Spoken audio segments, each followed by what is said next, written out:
জীবনের হিসাব। সুকুমার রায়। বিদ্যে বোঝাই বাবু মশাই, চড়ি শখের বোটে।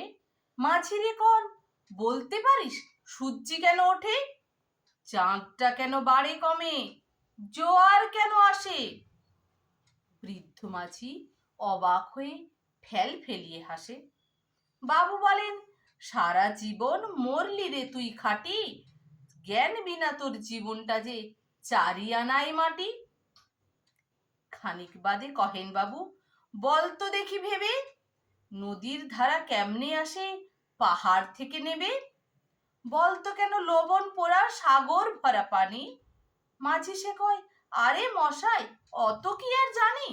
বাবু বলেন, এই বয়সে জানিস নেও তাকি, জীবনটা তোর নেহাত খেলো অষ্ট আনাই ফাঁকি।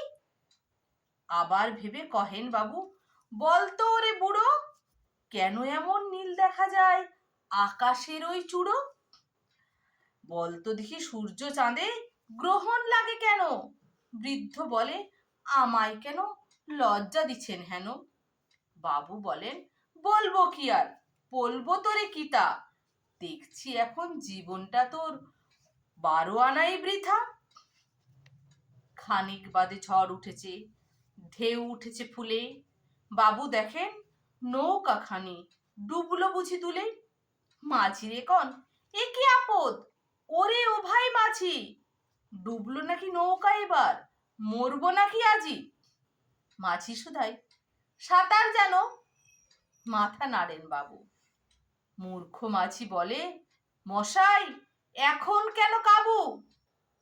বাঁচলে শেষে আমার কথা হিসেব করো পিছে, তোমার দেখি জীবনখানা 16 আনাই মিছে।